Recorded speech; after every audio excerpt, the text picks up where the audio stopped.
அதாவது துறவு மட்டும்தான் கடவுளை அடைய முடியுங்கிறதே தவறான ஒரு எண்ணம். ஏன்னா நீங்கள் கடவுளை அடைஞ்சவங்க எல்லாருமே துறவில் போய் அடைஞ்சவங்களான்னு பார்த்தீங்கன்னா கிடையாது. நான் துறவியா போறான்னு வச்சுக்கலாம், என்னுடைய ஃபேமிலி நான் விட்டுட்டு போறேன், என்ன நம்பி தான் என்னுடைய ஃபேமிலி இருக்கு அப்படின்னு பட்சத்தில் இது எப்படி ஒரு உயிரன் ஒரு 2-3 உயிரை நோகடிச்சு நான் துறவியும் போறேன் அப்படின்றது ஒரு சரியான போக்கா இருக்குமா? அதுதான் இறைவனை அடைவதற்கான வழியா இருக்குமா? இதுதான் சுயநலம்ங்கிறது. வள்ளலாருக்கு ஜாதி கிடையாது, மதம் கிடையாது, சமயம் கிடையாது, எந்த பிரிவினையும் கிடையாது. ஆனால் வள்ளலார் ஒரு 2 பிரிவினை சொல்றார். அக இனத்தார் புற இனத்தார்னு பிரிக்கிறார். இப்போ நாத்திகம் பேசுகிறவர்கள் வள்ளலாரை தன்னுடையவன் கொண்டாடுகிறார்கள். ஆனால் வள்ளலார் ஒருபோதும் உங்களை தன்னுடையவர் என்று கொண்டாட மாட்டார். ஏன்னா அவரை பொறுத்த வரைக்கும் அசைவம் சாப்பிட்றதெல்லாம் புற இனத்தார். ஆனால் நீங்கள் ரொம்ப ஆய்வுக்கு உட்பட்டு உள்ளே போனீங்கன்னா அவர் என்ன சமயங்கிறத நீங்கள் கொஞ்சம் பிடிச்சிடலாம். அவர் நிறைய இடங்களில் சைவ சமயம் ரொம்ப அவங்களுதுன்னு சொல்கிறாங்கன்னா, சில இடங்கள் சைவ சமயத்தோடு தொடர்புடைய சில கருத்துக்களை திருவள்ளுவருடைய கருத்தில் பார்க்க முடியுது. உதாரணத்துக்கு கடவுள் மறுப்பு தமிழர்களுக்கு இருந்ததுதான் என்ன கேட்டால் எனக்கு அதில் நம்பிக்கையே கிடையாது. ஏன்னா கூடுதலாக ஒரு மொழி கற்றா தமிழ் இன்னும் சீக்கிரமாக அழிஞ்சிருமா? கிடையாது. அதாவது பன்மொழி புலமைங்கிறது தமிழர்களுக்கு இருந்த ஒன்று. என்னுடைய ஸ்டேட்மெண்ட் பாருங்க, நான் ஹிந்தியை வேண்டாம்னு சொல்கிறேன், சமஸ்கிருதத்தை கற்றுக்கோங்கிறேன். இப்போ இதுவே என் நிலைப்பாடு முரணா உங்களுக்கு தெரியலாம். ஆனால் நான் ஏன் இதை சொல்கிறேன்னா, இன்னைக்கான இளைஞர்களுக்கு அறிவியல் தேவையா, ஆன்மீகம் தேவையா?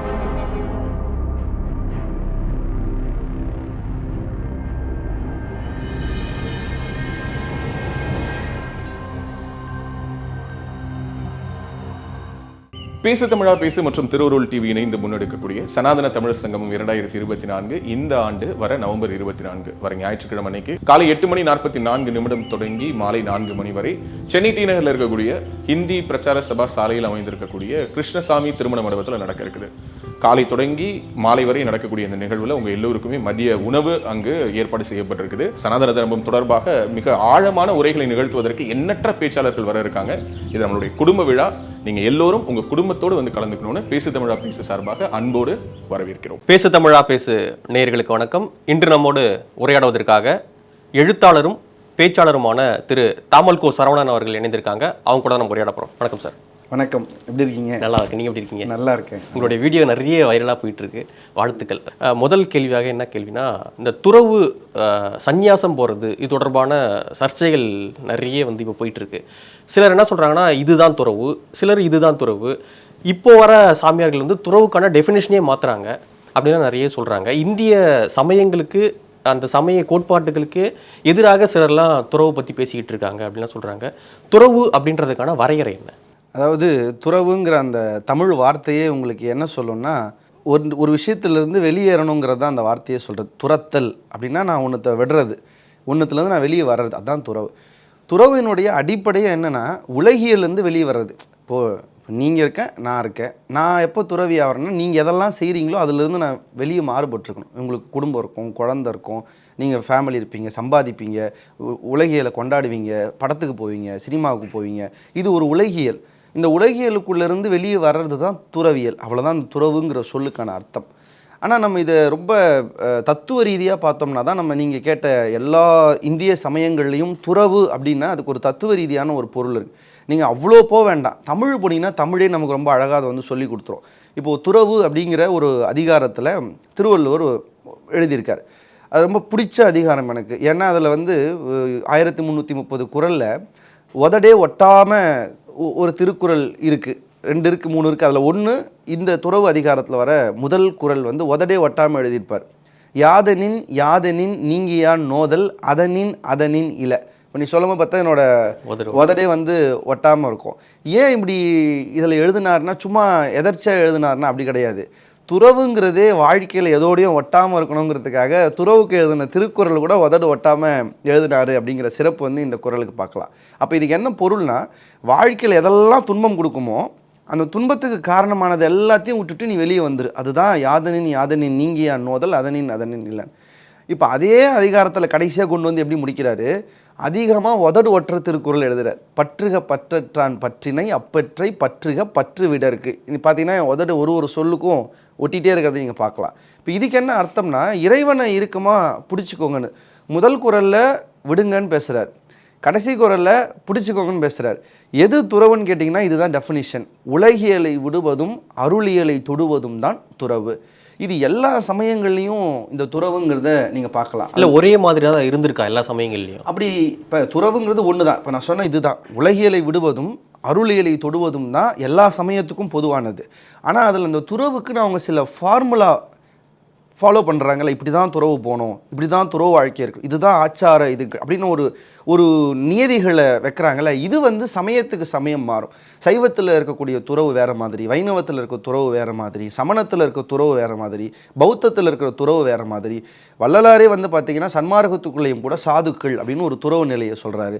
அப்போது துறவுங்கிறது ஒன்று தான். அது வந்து ஒரு பொதுவான பொருள். அது உலகியலை துறப்பதும் அருளியலை சேருவதும் தான்.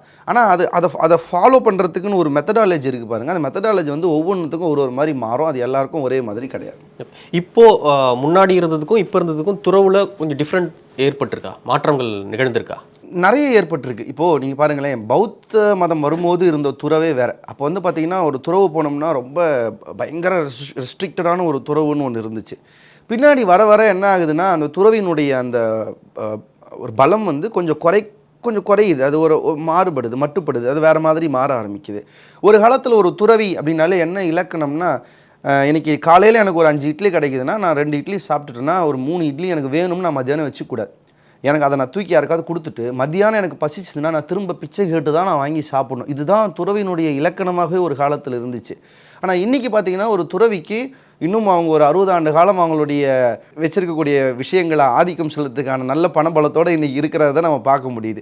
அப்போது இது துறவினுடைய இலக்கணம் காலத்துக்கு காலம் மாறுபட்டுட்டே இருக்கிறதுங்கிறத நம்ம பார்க்கலாம். இப்போது துறவு அப்படின்னாலே வந்து விவேகானந்தர் தான் வந்து கோட் பண்ணுவாங்க. இப்போது அந்த காலத்தில் வந்து துறவுக்கான ஒரு டெஃபினிஷன் இருந்துச்சு, அதன் வழியாக கடவுளை வந்து அடைஞ்சாங்க. இப்போ இன்றைக்கி இருக்கிற டெஃபினிஷனை வச்சு கடவுளை அடைய முடியுமா? இப்போ விவேகானந்தர் போன்றவர்களாம் எப்படியாக கடவுளை அடையணும் அப்படின்னு நினச்சாங்க? அதாவது துறவு மட்டும்தான் கடவுளை அடைய முடியுங்கிறதே வந்து தவறான ஒரு எண்ணம். ஏன்னா நீங்கள் கடவுளை அடைஞ்சவங்க எல்லாருமே துறவில் போய் அடைஞ்சவங்களான்னு பார்த்தீங்கன்னா கிடையாது. இப்போ ஞானசம்பந்தர் இறைவனை அடையும் போது துறவில் போல கல்யாணம் பண்ணி கல்யாண கோலத்தோடு போய் இறைவனை அடையிறாருன்னு நம்ம வரலாறு சொல்லுது. அதன் பிறகு மனைவி கூட சேர்ந்து இல்லை திருமணம்னு ஒன்று ஆனாலே அது துறவினுடைய பிரேக் தான். அதாவது அது பிரம்மச்சரியம் இல்லை. நம்ம துறவுங்கிறதே என்னென்னா பிரம்மச்சரியத்தோடு சேர்ந்ததுன்னு ஒரு கொள்கை இருக்குது. அப்புறம் பின்னாடி நமக்கு இல்லற சன்மார்க்கிகள் மாதிரி இல்லறத்தோடு இருக்கக்கூடிய ஆதீனங்களும் இப்போ ஒரு வேளாக்குறிச்சி ஆதீனம் பார்த்திங்கன்னா அவங்க திருமணம் செய்து கொண்டு அந்த இல்லறத்தாராகவே இருந்து அவர் அந்த ஆதீனத்தை எடுத்து நடத்தி பண்ணிகிட்ருக்காரு. அப்போது ஒரு சிலருக்கு இல்லறத்தோடு இருந்தே அந்த துறவை மேற்கொள்ளக்கூடிய உண்டு. ஆனால் பொதுவாக துறவுங்கிறது பிரம்மச்சாரியம் தான். அதனால தான் விவேகானந்தர்லாம் வந்து பார்த்திங்கன்னா ரொம்ப அழுத்தமாக அந்த பிரம்மச்சரிய விரதத்தோடவே நான் இருப்பேங்கிறத கடைசி வரைக்கும் அவர் இருக்கணும்னு இருந்தாங்க. இது வந்து ஒவ்வொருவருக்கு ஏற்ற மாதிரி இந்த துறவுங்கிற நிலை மாறும். ஆனால் நீங்கள் சொல்கிற மாதிரி இறைவனை அடைவதற்கு துறவு மட்டும்தான் ஒரு சரியானதானா? அப்படி கிடையாது. நீங்கள் இதுக்கு முன்னாடி பார்த்தீங்கன்னா எல்லாரும் துறவு அடைஞ்சிட்டு போய் இறைவனை அடைஞ்சவங்களான்னு கேட்டால் அப்படி கிடையாது. கல்யாணம் பண்ணவங்க, குழந்தை பெற்றவங்க எல்லாருமே தான் இறைவனை போய் அடைஞ்சிருக்காங்க. துறவி அப்படின்றதுக்கான அந்த ஸ்பெஷாலிட்டி துறவினுடைய முடிந்த முடிவு இறைவனை அடைவது மட்டும் இல்லை, அது அவர்கள் உலகியல் மீதான ஒரு தெளிவு பெற்று அவங்க வெளியேறுவது, அதுதான் துறவு. இப்போது நம்ம வந்து ஒரு மாயா உலகத்துக்குள்ளே, அதுதான் சமயம் சொல்லுது, இது ஒரு மாயா உலகம். இந்த மாயா உலகத்துக்குள்ளே எல்லாத்துக்கும் நான் ஆட்படுறேன். இந்த ஆன்மா மேலேருந்து கீழே வருது. இந்த ஆன்மா திரும்ப இறைவன் அடையிறதுக்குன்னு தத்துவங்களை இறைவன் படைக்கிறார். இதுதான் சைவ சித்தாந்தம் சொல்லுது. இந்த உடம்பு ஒரு தத்துவம், இந்த உலகம் ஒரு தத்துவம். இதை கருவியாக வச்சுக்கிட்டு இந்த ஆன்மாவை திரும்ப கொண்டு போய் இறைவன்கிட்ட போய் சேர்க்கணும். அதுக்கு தான் நம்ம இந்த பூமிக்கு வரோன்னு சொல்லுது. இப்போ நம்ம என்ன செய்யணும்னா, இது எதுக்காக வந்தோமோ அதை மறந்துட்டு இந்த தத்துவங்களில் கிடைக்கிற இன்பங்களை அனுபவிச்சுக்கிட்டு நம்ம ஆன்மா இந்த உடம்போடு இங்கேயே நின்றுட்டு திரும்ப திரும்ப செத்து திரும்ப பிறக்குது அப்படிங்கிற இந்த சுழற்சியிலிருந்து கொஞ்சம் நின்று, இந்த சுழற்சியிலேருந்து கால் எடுத்து வெளியே வச்சு, இதெல்லாம் மாயை, இந்த தத்துவங்கள் எனக்கு கருவி தானே தவிர இதை நான் இன்பமாக அனுபவிக்க இல்லைன்னு சொல்லி இந்த சுழற்சியிலேருந்து எடுத்து யார் ஒருத்தர் காலை வெளியே வைக்கிறாங்களோ அதுதான் துறவி. அப்படி தான் புத்தர் தன்னுடைய 30 வயதில் எடுத்து வெளியே வச்சார். அப்படி தான் விவேகானந்தர் வெளியே வச்சார். இவங்கெல்லாம் அப்படி அதிலேருந்து வெளியே போனவங்க தான். இதுலேருந்து வெளியே போனால் தான் இறைவன் அடைய முடியும்னு இல்லை. இது உள்ளிருந்தும் இறைவன் அடைஞ்சவங்க உண்டு. ஆனால் வெளியே போகிற போது ஒரு ஞான நிலையோடு இன்னும் இறைவனை அடைவதற்கான ஒரு வழியாக இருக்கும். இப்போ நான் துறவியாக போகிறேன்னு வச்சுங்களேன், என்னுடைய ஃபேமிலி வந்து நான் விட்டுட்டு போகிறேன், என்னை நம்பி தான் என்னுடைய ஃபேமிலி இருக்குது அப்படின்னு பட்சத்தில் வந்து இது எப்படி ஒரு ஒரு உயிரன் ஒரு 2-3 உயிரை நோக்கடிச்சு நான் துறவியும் போகிறேன் அப்படின்றது ஒரு சரியான போக்காக இருக்குமா? அதுதான் இறைவனை அடைவதற்கான வழியாக இருக்குமா? இதுதான் சுயநலம்ங்கிறது. இப்போ துறவு முதல்ல நீங்கள் விட வேண்டிய இடமே எதுனா சுயநலத்தை விடுறதுலேருந்து தான் துறவு ஆரம்பமாகுது.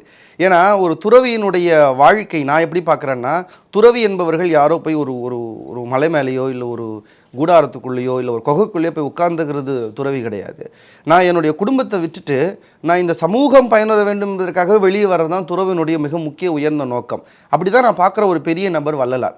வள்ளலார் வெளியே வராரு, உலகியல் விட்டுட்டு வெளியே வராரு. வெளியே வந்து துறவுக்கு வந்து யாருக்கு நல்லது பண்ணாருன்னு நினைக்கிறீங்க? உலகியலுக்கு தான் நல்லது பண்ணார். சாப்பாடு அவர் வந்து சாதுக்களுக்கு சாப்பாடு போடலை, வெறும் சன்னியாசிகளுக்கு சாப்பாடு போடலை. எந்த உலகியல்லேருந்து வெளியே வந்தாரோ அந்த உலகியல் மக்களுக்கு தான் திரும்ப அவர் சோறு போட்டார். அப்போது நீங்கள் இப்படி வச்சுக்கோங்களேன், ஒரு நபர் ஒரு சமூகத்துக்கான நபராக மாறணும், சுயநலம் இல்லாமல் போனால் தான் சமூகத்துக்கான நபராக மாற முடியும்னும் போது, அப்போ அந்த சுயநலம் போகணுன்னும் போது, அப்போ அந்த துறவுக்கு சுயநலம் அப்படின்னு விடும்போது உங்களுடைய மனைவியோ மக்களோ அதெல்லாம் விட்டுட்டு வெளியே வந்தால் தான் சுயநலம் இல்லாத ஒரு துறவு நிலைக்கு வர முடியும். அது விதி, அது விட்டு தான் வரணும், அப்போ தான் அது துறவு. ஓகே, இப்போது சமயத்துக்கு சமயம் துறவு முறை அப்படின்றது மாறுபடும் அப்படின்னு சொல்கிறீங்க. அல்டிமேட் வந்து கடவுளை நோக்கி செல்வது தான். அப்படி இருக்கும்பொழுது ஒரு சமயத்தில் ஒரு சாமியார் ஒரு கோட்பாட்டையும் இன்னொரு சாமியார் இன்னொரு கோட்பாட்டையும் மாற்றி மாற்றி சொல்கிறது ஒரு சமயத்துக்கான துறவரம் வரையறை எப்படி சொல்ல முடியும் நம்ம? இல்லை, ஒவ்வொரு சமயம், அதாவதுங்க சமயங்கிறதே ஒரு இன்ஸ்டிடியூஷனலைஸ்டு தான். அவன் ஒரு நிறுவனமயமாக்கி வச்சுருக்காங்க. இந்த சமயத்துக்கு இப்படி தான் விரதம் இருக்கணும், இப்படி தான் உடை போடணும், துறவுக்கு இப்படி தான் துறவை மேற்கொள்ளணும், இத்தனை வருஷங்கள் இந்த துறவுக்கான விதிமுறைகள் இப்படி தான் பின்பற்றணும், அதுக்கு ஒரு ஹையரார்க்கி வச்சுருப்பாங்க துறவில். இதெல்லாம் அந்தந்த சமயங்கள் நிறுவனமயமாக்கப்பட்டதால் அவரவர்களுக்கு ஒரு மாதிரி இருக்குது. இப்போ நம்ம சமயமே நிறுவனமயமானதுக்கு பிறகு துறவுமே இன்ஸ்டிடியூஷனலைஸ்ட் ஆகிடுச்சு. ஆனால் உண்மையாக சொல்லணும்னா துறவு என்பது இது கூடலாம் சமயத்தோடு சேர்ந்ததே அல்ல துறவுங்கிறது. இப்போ நீங்கள் தமிழிலே பாருங்கள், துறவுங்கிற வார்த்தை இருக்குல்ல, இது மேம்போக்காக பார்த்தீங்கன்னா துரத்தல் அப்படின்னா விடுதலுங்கிற ஒரு பொருள் வருது. ஆனால் தமிழில் ஒவ்வொன்றையும் வள்ளலார் ரொம்ப ஆழமாக அதன் பொருள் உணரணும்னு சொல்லுவார். இந்த துறவுங்கிற வார்த்தையில் இருக்கிற முதல் எழுத்து என்ன? து. இத்து கூட்டல் உ. இல்லை இத்தை மட்டும் தனியாக எடுத்துட்டிங்கன்னா என்ன வார்த்தை வரும் தெரியுமா? இத்து கூட்டல் உறவுன்னு வரும். துறவை பேசுகிற சொல்லுக்குள்ளே இத்து கூட்டல் உறவுங்கிற ஒரு சொல் வரும். உறவை விடுறது தான் துறவு. ஆனால் துறவுங்கிற தமிழ் சொல்லுக்குள்ளேயே உறவுங்கிற ஒரு சொல் இருக்கும். அப்போ இதுக்கு என்ன பொருள் சொல்கிறாரு வள்ளலார்லாம்?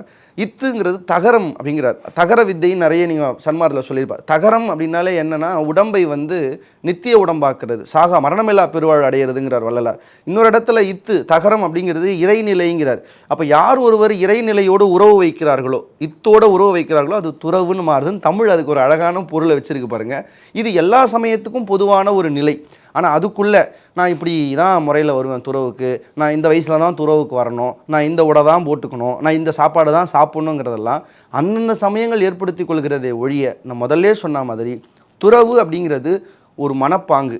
அது இந்த உலகியலிருந்து நான் என்னை விடுவிச்சிக்கணும்னு நினைக்கிற ஒரு மனப்பாங்கு. அப்படி நான் விடுவிச்சிக்கணும்னு நினச்சி பரம்பொருளோடு போகிற போது எனக்கு நடுவில் எந்த சமயமும் எந்த நிறுவனமயமாக்கப்பட்ட எந்த கொள்கைகளும் எந்த கோட்பாடுகளும் அவசியமே இல்லை.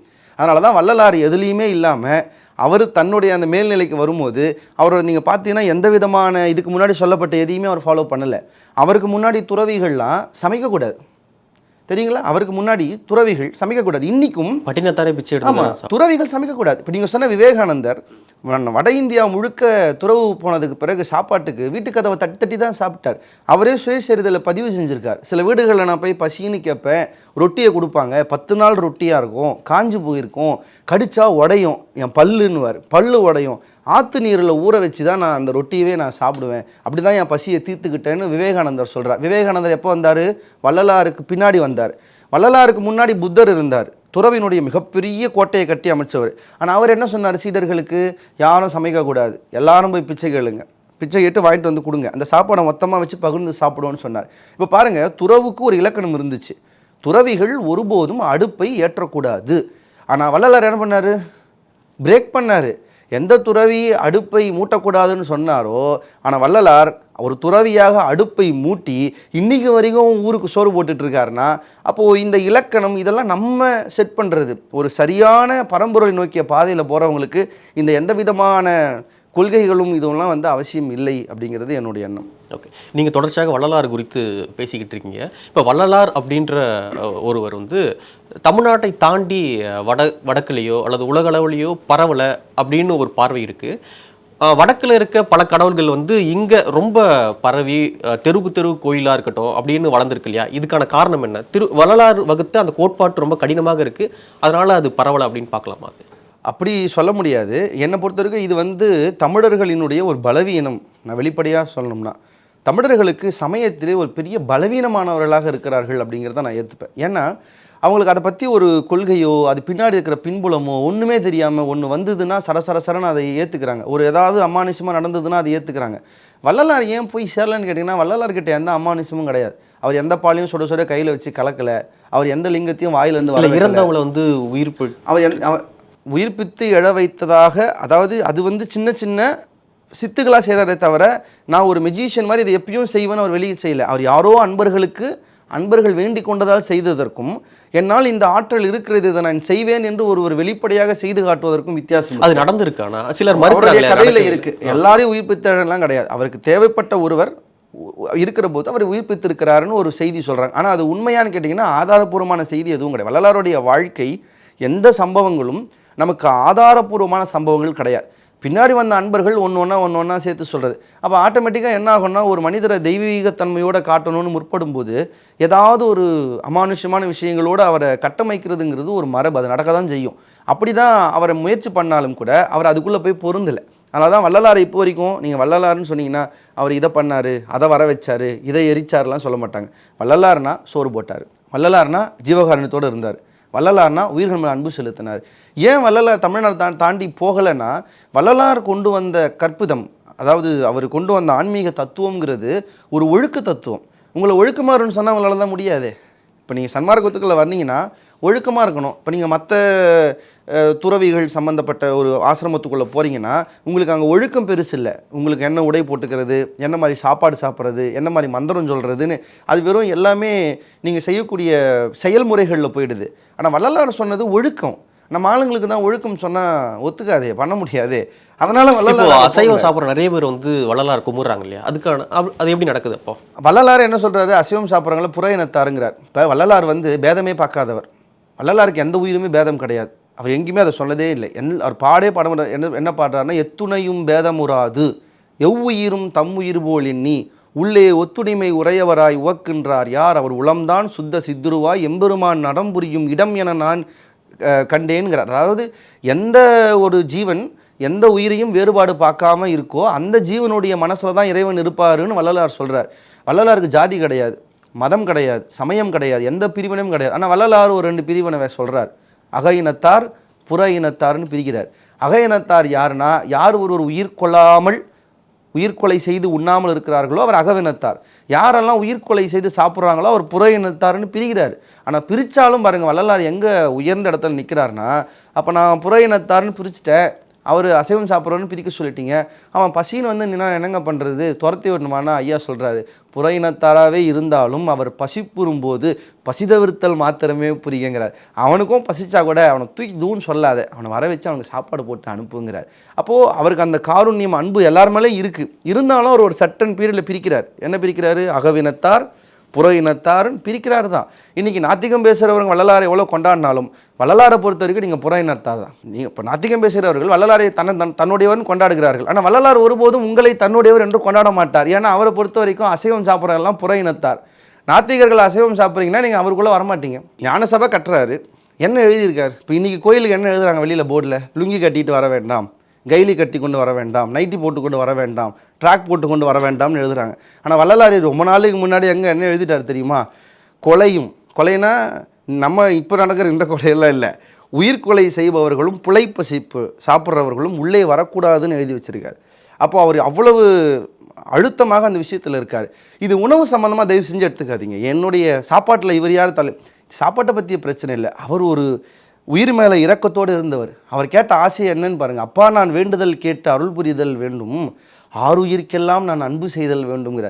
அவர் ஒரு நாயை, ஒரு ஆடை, ஒரு மாடை எல்லாத்தையுமே அவர் தன்னோட உயிராக பார்த்து நேசிச்சிட்டார். அதனால் அதை கொன்று சாப்பிட்றத அவரால் ஏற்றுக்க முடியல. அது ஒரு உணர்வு சம்மந்தப்பட்ட விஷயமே தவிர அது ஒரு உணவு சம்மந்தப்பட்ட விஷயம் இல்லைங்கிறத புரிஞ்சுக்கிட்டோம்னா வள்ளலாரை புரிஞ்சிக்கலாம். ஓகே, தமிழர்களில் வந்து உச்சநிலையே அடைந்தவங்க திருவள்ளுவராக இருக்கட்டும், வள்ளலார் வரைக்குமே வந்து இந்த புலால் உண்ணாமை அப்படின்ற கான்செப்டை வந்து கொஞ்சம் உயர்த்தியே பேசுகிறாங்க. ஆனால் இன்றைக்கி தமிழர்களிடையே வந்து எதை வேணால் சாப்பிடலாம், மிருகங்கள் எதை அடிச்சும் வேணால் சாப்பிடலாம் அப்படின்ற ஒரு மனப்பான்மை வருது இல்லையா? இது வந்து திருவள்ளுவரையோ வள்ளலாரையோ தமிழர்கள் கைவிட்டதுக்கான காரணமாக இது?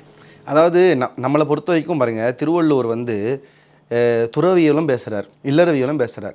இப்போ நான் இல்லறவியல் எடுத்துக்கணுமா துறவியல் எடுத்துக்கணுமா? வள்ளலார் வந்து ஒரு என்சைக்ளோபீடியா, திருவள்ளுவர் வந்து ஒரு என்சைக்ளோபீடியா. நம்மளால் எதை முடியுமோ அட்லீஸ்ட் அதையாவது கையில் எடுத்துக்கிட்டு நம்ம ஃபாலோ பண்ணணும், அவ்வளோதான். ஆனால் என்ன இருந்தாலும் இவங்க 2 பேருனுடைய ஒரு ஒரு ஆதி மூலமான கருத்து என்னென்னா உயிர் கொல்லாமை தான். உயிர் கொல்லாமை இஸ் அ பேசிக் சென்ஸ், அவ்வளோதான். நமக்கு வந்து இப்போ பாருங்கள், நம்ம வந்து கடையிலேருந்து வாங்கி சாப்பிட்றோம், நமக்கு அது தெரியல. ஒருவேளை ஒரு முழு கோழியை வாங்கி நீங்களே வெட்டி நீங்களே ரத்தத்தோட தோல் உரித்து சாப்பிட சொன்னால் யாரும் சாப்பிட மாட்டாங்க. எங்கள் வீட்டிலலாம் ஒரு காலத்தில் அம்மாலாம் மீன் உயிரோடு வந்ததுன்னா ஆஞ்சாங்கன்னா சாப்பிட மாட்டாங்க, அவங்களுக்கு அது ஏதோ ஒரு மானல் பண்ணுதுன்னு சொல்லுவாங்க. ஏன்னா எல்லாருக்குமே மனுஷங்களுக்கு இயல்பாகவே மனசுக்குள்ளே உயிர் மேலே ஒரு ஒரு பரிதாப எண்ணம் வந்து உண்டு. அந்த பரிதாப எண்ணம் மேலிடும் போது யாருமே அதை சாப்பிடணுங்கிற நிலைக்கு போக மாட்டாங்க. திருவள்ளுவர் வந்து சிலர் இந்துன்னு சொல்கிறாங்க, சிலர் வந்து சமணர்ன்றாங்க, சிலர் இப்போது அவர் கிறிஸ்தவர், ஞானஸ்தானம் பெற்றவர் அப்படின்றாங்க. திருக்குறள் திருவள்ளுவரை என்னவாக அடையாளப்படுத்துது? திருக்குறள் திருவள்ளுவரை ஒரு நல்ல தமிழராக அடையாளப்படுத்துது, அவ்வளோதான். என்ன கேட்டால் தமிழருக்கு எந்த விதமான அடையாளங்களும் இல்லை, தமிழ் மட்டும்தான் அடையாளம். திருவள்ளுவரை திருக்குறள் எப்படி காட்டுதுன்னா ஒரு நல்ல தமிழராக காட்டுது. அதனால தான் அவர் கடவுள் வாழ்த்து பாடுறார். எந்த இடத்துலையும் தான் இந்த சமயங்கிறத அவர் வெளிப்படுத்தலை. ஆனால் நீங்கள் ரொம்ப ஆய்வுக்கு உட்பட்டு உள்ளே போனீங்கன்னா அவர் என்ன சமயங்கிறத நீங்கள் கொஞ்சம் பிடிச்சிடலாம். அவர் நிறைய இடங்களில் சைவ சமயம் ரொம்ப அவங்களதுன்னு சொல்கிறாங்கன்னா, சில இடங்கள் சைவ சமயத்தோடு தொடர்புடைய சில கருத்துக்களை திருவள்ளுவருடைய கருத்தில் பார்க்க முடியுது. இப்போ உதாரணத்துக்கு திருவள்ளுவருக்கு பின்னாடியோ முன்னாடியோ திருமூலர் வரார். சில பேர் திருமூலர் 3000 வருஷம் படைசுங்கிறார். சில இலக்கிய அறிஞர்கள் 5ஆம் நூற்றாண்டுன்னு சொல்கிறாங்க. நம்ம அந்த காலத்தை விட்டுருங்க. திருமந்திரம் எழுதின திருமூலர் 9 தந்திரங்கள் எழுதுகிறார். நீங்கள் அந்த 9 தந்திரங்களுடைய இயலெல்லாம் பார்த்தீங்கன்னா இவர் எழுதின அதே வான் சிறப்பு, இவர் எழுதின அதே எல்லா அதிகாரங்களும் நீங்கள் அங்கே வரதை பார்க்கலாம். கிட்டத்தட்ட இவர் என்னெல்லாம் சொல்ல வராரோ அதெல்லாம் திருமூலர் சொல்ல வரதை பார்க்கலாம். அப்போ திருமூலர் சைவமாக இருக்கிற போது இதை பார்க்கும்போது கிட்டத்தட்ட சைவத்துக்கான கருத்துக்களை திருவள்ளுவர் நிறைய சார்ந்து சொல்லக்கூடிய விஷயங்கள் இருக்கிறத நம்ம பார்க்க முடியுது. பட் அப்சல்யூட்லி திருவள்ளுவர் கிறிஸ்டினாக இருக்கவோ இல்லை இஸ்லாமாக இருக்கோ வாய்ப்பே கிடையாது. ஏன்னா அவர் வாழ்ந்தது கிமுவில் இங்கே வந்து எந்த சமயங்களும் இதெல்லாம் ஆதிக்கம் செலுத்தாது. பிரிட்டிஷ் பீரியடுக்கு அப்புறம் தான் கிறிஸ்டியானிட்டி வருது. இஸ்லாம் முகலாயருக்கு முன்னாடியே கொஞ்சம் இந்த சந்தைப்படுத்துதல் வியாபார நோக்கத்தில் வணிக நோக்கத்தில் சில பேர் இங்கே வந்தாங்களே தவிர திருவள்ளுவர் அது ரெண்டுக்குள்ளே சேர்க்க முடியாது. அப்போ அதுக்கு முன்னாடி போனீங்கன்னா ஒன்று சமணம், இல்லை பௌத்தம், இல்லை இப்போ சொல்லக்கூடிய ஒட்டுமொத்த மதங்களும் ஒன்றிணைந்த ஹிந்து மதம். அப்படின்னா நம்ம அதுக்குள்ளே போய் ஆராய்ச்சி பண்ணுறது என்ன கேட்டால், இப்போ நான் ஒன்று முடிவு பண்ணி ஒரு இலக்கிய ஆராய்ச்சியில் சொல்லிவிடுவேன். ஆனால் என்ன கேட்டிங்கன்னா அப்படி ஒன்று இதை பேசுகிறதே திருவள்ளுவருக்கு செய்கிற மிகப்பெரிய அவமானம். திருவள்ளுவர் இதை விரும்பலை. இதை அவர் விரும்பினார்னா 1330 குறள் எழுதினவர் எங்கே வேணாலும் தான் யாருங்கிறத சொல்லியிருக்கலாம், தன்னுடைய பேரை சொல்லியிருக்கலாம், தன்னுடைய கடவுள் பிடித்த கடவுள் யாருங்கிறத சொல்லியிருக்கலாம். அவருக்கு ஒரு பெரிய விஷயம் இல்லை. நல்லா ஞாபகம் வச்சுக்கோங்க, திருக்குறள் சொல்லுகிற ஒரே கடவுள் அறம் தான். திருக்குறள் சொல்லுகிற ஒரே கடவுள் அறம் தான். என்பில் அதனை வெயில் போல காயுமே அன்பில் அதனை அறம். அவர் எல்லா இடங்கள்லையும் திருக்குறளில் இது தெய்வம்னு என்ன கேட்டிங்கன்னா ஒரு தெய்வம் தான் வருது. அந்த தெய்வத்துக்கு பேர் அறம். அந்த தெய்வம் யாருக்கு சொந்தம்னா இந்துவுக்கும் அந்த அறம் பொது தான், கிறிஸ்துவத்தில் இருக்கவனுக்கும் அந்த அறம் பொது தான், இஸ்லாத்தினருக்கும் அந்த அறம் பொது தான், பௌத்தத்தில் இருக்கவங்களுக்கும் பொது தான், சமணத்தில் இருக்கவங்களுக்கும் பொது தான். எப்படி அந்த அறம் பொதுவோ அதுபோல் திருவள்ளுவனும் எல்லோருக்குமான பொது. அதில் போய் அவனை தனிப்பட்டு எடுக்கிறதுங்கிறது இலக்கிய ஆய்வு செய்கிறவங்களுக்கோ சமய ஆய்வு செய்கிறவங்களுக்கும் பொருந்தலாம். நம்மை போல தமிழர்களுக்கு திருவள்ளுவர் தமிழர் அப்படிங்கிறது தெளிவாக இருந்துட்டாலே போதும். இப்போ ஒயிட் ட்ரெஸ்ஸும் போடலாம், காவி ட்ரெஸ்ஸும் போடலாமா? தாராளமாக போடுங்க, ரெண்டுமே போடுங்க. என்ன இருக்குது? அவர் எதுவும் அவருக்கு அதை பற்றி கவலையே இல்லை. அவருக்கு அது கவலையே இல்லை. ஏன்னா அவரே என்ன எழுதுறாரு பாருங்க, ஒருத்த வந்து தன்னை ஒரு பெரிய சான்றோனா உலகத்துக்கு காமிச்சிக்கணும், ஒரு பெரிய அறிஞனா ஒரு சமய அறிஞனா காமிச்சிக்கணும்னா வெளியில் எதையும் காமிச்சிக்க வேணாங்கிற. மழித்தலும் நீட்டலும் வேண்டாம் உலகம் பழித்தது ஒழித்து விடுங்கிறார். மழித்தல் அப்படின்னா சமண மதத்தில் ஒரு பெரிய உயர்ந்த இடத்துக்கு போகிறாங்கன்னா எல்லாத்தையும் மழிச்சிக்கிட்டு அவங்க ஒரு மேல்நிலையில் இருப்பாங்க. ஒரு குரு ஸ்தானத்துக்கு போகும்போது மழித்தலும் சமண மதத்துக்குரியது, நீட்டலும்ங்கிறது சைவ மதத்துக்குரியது. சித்தர்கள் யோகிகள்லாம் பார்த்தீங்கன்னா பெரிய பெரிய தாடி பெரிய பெரிய சடாமுடி வச்சுப்பாங்க. இப்போ பாருங்கள், அவர் காலத்தில் இருந்ததுன்னா ஒன்று சைவ சமயம், சைவம் முதலான இந்து சமயங்கள், அப்படி இல்லைன்னா சமணம் சார்பான பௌத்த மதங்கள், ரெண்டுத்தையும் அடிக்கிறார். மழித்தலும் நீட்டலும் வேண்டாம். அப்போ என்ன தான் வேணும்னா உலகம் பழித்தது ஒழித்து விடு. இந்த உலகத்தில் சான்றோர்கள் இதெல்லாம் கேவலமான விஷயம்னு சொன்னாங்கல்ல, அதெல்லாம் பண்ணாமல் இருந்தாலே போதும் நீங்கள் சான்றோர்னு சொல்கிறாரு. அப்போது அப்படி இருக்கிற ஒரு மனுஷனுக்கு நம்ம இதுவா அதுவாங்கிற ஆப்ஷன்லாம் போகாமல் நான் மீண்டும் சொல்லுகிறேன், திருவள்ளுவர் திருக்குறளில் சொல்லப்பட்ட ஒரு தெய்வம் என்றால் அது அறம்தான், திருவள்ளுவர் தமிழர் தான். இந்த ரெண்டு மட்டும் நிலைப்பாடோடு இருந்தோம்னா நமக்கு எந்த சிக்கலும் இல்லை. ஓகே, இன்றைக்கி வந்து கடவுள் மறுப்பு பேசுகிறவங்க என்ன சொல்கிறாங்க அப்படின்னா, இன்றைக்கி ஒரு 60 ஆண்டுகள் 50 ஆண்டுகள் மட்டும் நாங்கள் கடவுள் மறுப்பு பேசலை, தமிழர்களுடைய பாரம்பரியத்தில் அங்கொன்றும் இங்கொன்றுமாக தொடர்ச்சியாக கடவுள் மறுப்பு அப்படின்ற கோட்பாடு வந்து இருந்துகிட்டு தான் இருக்குது. சிவவாக்கியர் வந்து நட்டக்கல்லும் பேசுமோ அப்படின்னு சொன்ன கருத்தாக இருக்கட்டும், திருவள்ளுவர் வந்து தெய்வத்தால் ஆகாதேனும் அப்படின்னு சொன்ன கருத்தாக இருக்கட்டும், இது எல்லாமே வந்து அதனுடைய கூறுகள் தான் அப்படின்றாங்க. அதாவது கடவுள் மறுப்பு வந்து தமிழர்களுக்கு இருந்ததுதான் என்ன கேட்டால் எனக்கு அதில் நம்பிக்கையே கிடையாது. ஏன்னா நமக்கு கிடைச்ச முதல் தொல்காப்பியமே என்ன சொல்லுதுன்னா 5 திணைகள்லையும் 5 வகையான தெய்வ வழிபாடு இருந்ததுங்கிறது தொல்காப்பியர் சொல்கிறார். நீங்கள் சங்க இலக்கியங்கள் எங்கே பார்த்தாலும் தெய்வத்தினுடைய பெயர்களும் வழிபாடு செய்யாத இடங்களும் இல்லவே இல்லை. எல்லாரும் ஒரு விதத்தில் வழிபாடு பண்ணுறாங்க, ஒவ்வொரு நிலத்திலும் ஒரு தெய்வத்தை வழிபாடு பண்ணுறாங்க. நீங்கள் சொல்கிற அங்கொன்றும் இங்கொன்றுங்கிற சான்று கூட சரியான சான்று கிடையாது. எங்கேயும் டைரெக்டாக கடவுள் இல்லை அப்படின்னு எங்கேயாவது சொல்லியிருக்காங்களான்னு சொல்லுங்கள், எங்கேயுமே கிடையாது. இப்போ நீங்கள் சொன்ன சிவவாக்கியர் பாட்டு கூட பாருங்கள், பேரே பாருங்கள், அவருக்கு சிவவாக்கியர் தான். அவர் இப்போ இதை பாடுறாருங்கிறீங்க, என்ன பாடுறாரு, நட்டக்கல்லும் பேசுமோன்னு பாடுறாருங்கிறீங்க. அவர் இந்த முழு பாட்டை பாருங்கள், என்ன பாடுறாரு, நட்டக்கல்லும் பேசுமோ நாதன் உள் இருக்கையில் அப்படிங்கிறார். அப்படின்னா என்ன அர்த்தம்னா, சித்தர்கள் வந்து சமயத்தில் 4 நிலைகள் இருக்குது, சரியை, கிரியை, யோகம், ஞானம். அதில் 3வது நிலைக்கு பேர் யோகம்னு பேர். யோக நிலைனா என்னென்னா, இப்போ சரியைனா என்னென்னா தெய்வத்தை வெளியில் மட்டுமே கும்பிட்றது, உள்ளே இருக்க வரமாட்டார், சும்மா வெளியில் கும்பிடுவோம், பூ போடுவோம், கையெடுத்து கும்பிடுவோம், அதோட முடிஞ்சிடும். கிரியைங்கிறது வெளியில் இருக்கிற தெய்வத்தோடு சேர்த்து உள்ளேயும் அந்த தெய்வத்தை நினச்சி அவனுக்காக மனமுருகி வேண்டுறது, இதுக்கு பேர் கிரியை. இப்போது வெளியிலையும் உள்ளேயும் இருக்கிற தெய்வம் வெளியில் மறைஞ்சி இப்போ உள்ளே மட்டுமே இருக்கிற தெய்வத்தை நோக்கி நம்ம போகிறதுக்கு பேர் தான் யோகம். அப்போ உள்ளே இருக்கிற தெய்வத்தை நோக்கி போகிற போது நீங்கள் வெளியில் இருக்கிற தெய்வத்தையே பெருசாக நினச்சிக்கிட்டு அதையே வச்சு கொண்டாடிட்டு இருந்தால் உள்ளே இருக்கிற தெய்வத்தை உங்களால் பார்க்க முடியாதுறாங்கிற யோக நிலையில் தான் சித்தர் பாடினார். நட்டகல்லும் பேசுமோ நாதன் உள் இருக்கையிலுங்கிறார். கடவுள் உள்ளே இருக்கிறாருப்பா, அவரை பார்க்க முயற்சி பண்ணுன்னு சொல்கிறார். இது எப்படி ஒரு நாத்திகத்தின் குரலாக மாறும்? ஏன்னா இதே சிவவாக்கியர் தான் பாடுறாரு, சிவாய என்னும் அச்சரம் சிவன் இருக்கும் அச்சரம் உபாயம் என்று நம்புவோருக்கு உண்மையான அச்சரம். இதே சிவவாக்கியர் தான் பாடுறாரு. அப்போ இந்த இடத்துல நாத்திக குரலாக பாடிட்டு இந்த இடத்துல சிவா சிவான்னு சொல்லுவாரா? இன்னைக்கு இருக்கிற ஆளுங்க மாதிரியே என்ன அவர் இல்லையே. இப்போ திருக்குறளுமே எடுத்துக்கோங்க, கடவுள் வாழ்த்து பாடுறாரு எடுத்த உடனே, சேர்க்கப்பட்டது அப்படின்னு. அதெல்லாம் அப்போ நானும் சொல்கிறேன், தெய்வத்தால் ஆகாதவனும் பிற்காலத்தில் சேர்க்கப்பட்டதுன்னு சொன்னேன். அப்படியெல்லாம் கிடையாது. நல்லா ஞாபகம் வச்சுக்கோங்க, நம்ம மரபுப்படி முதல்ல ஒரு பாடல் எழுதுகிற போது காப்பு செய்யுளுங்கிறது வந்து மரபு. காப்பு செய்யலே எதை பாடுவாங்கன்னா தெய்வத்தை தான் பாடுவாங்க, அது ஒரு மரபு. இப்போ நீங்கள் இது இடைச்செருகள் எடுத்துக்கோங்க, உள்ளே எங்கேயுமே தெய்வங்கள் வரலையா, உள்ளே எங்கேயுமே நம்பிக்கைகள் வரலையா? சரி, நான் கேட்குறேன், தெய்வத்தால் ஆகாதனும்னு பாடுறாரு, கடவுள் நம்பிக்கை இல்லைன்னு சொன்னீங்கன்னா பிறவி நம்பிக்கை மட்டும் எப்படி வந்தது? பிறவி நம்பிக்கை மட்டும் எப்படி வந்தது? பாடுறாருல, ஒரு தான் கற்ற கல்வி எழுமையும் 7 பிறவிக்கு வந்து வரும்னு சொல்கிறாருல்ல. கடவுள் நம்பிக்கை இல்லாத எப்படி பிறவி பேசினார்? கடவுள் நம்பிக்கை இல்லைன்னா எப்படி பிறவி பேசுவார்? நல்லா பாருங்கள், தெய்வத்தால் ஆகாதெனினும் முயற்சி தன் மெய்வருத்த கூலி தரும்னு. என்னன்னா இது தெய்வம் இல்லைன்னு சொல்ல வரல, அவர் மோட்டிவேட் பண்ணுறாரு நம்மளை. இப்போ நம்ம சொல்லும்ல, கடவுளே உன்னை ஏதாவது கஷ்டம் கொடுத்தா கூட விட்றா, நீ முடிஞ்ச அளவுக்கு முயற்சி பண்ணு, கடவுளாலேயே முடியலனா கூட, கடவுளாலே கூட முடியலன்னா என்ன அர்த்தம்? கடவுள் இருக்காரு, அவராலேயே முடியலனா கூட நீ முயற்சி பண்ண முடியுங்கிறார். அதுதான் அதோடைய பொருள். நம்ம அதை ட்விஸ்ட் பண்ணி மாற்றி பொருள் சொல்லக்கூடாது. அப்போது இங்கே என்னென்னா, ஏன் இதை ஓமையாக சொல்கிறாருன்னா, இப்போ நான் ஒன்று சொல்ல போகிறேன், ஒரு விஷயத்தை உயர்வாக சொல்ல போகிறேன். இப்போ நான் அதை எதை உயர்வாக பண்ணி ரொம்ப ஹைட்டுன்னு சொல்லணும், நான் எதை வச்சு சொல்ல முடியும்? இருக்கிறதுல எது ஹைட்டோ அதை சொல்லி இமயமலை விட ஹைட்டாக இருக்கீங்கப்பா அப்படின்னு சொல்கிறது தானே ஒரு மரபு, இலக்கிய மரபு. அப்போது நான் எது செஞ்சாலும் எனக்கு எதாவது தடுத்தா கூட என்னால் அதை செய்ய முடியும்னா எது தடுக்கும்?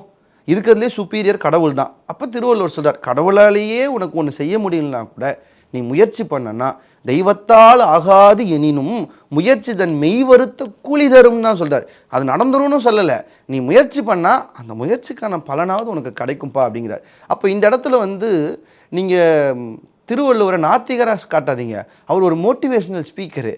மோட்டிவேஷனல் ஸ்பீக்கர் அப்படியே பார்த்தீங்கன்னா இது பிரச்சனை கிடையாது.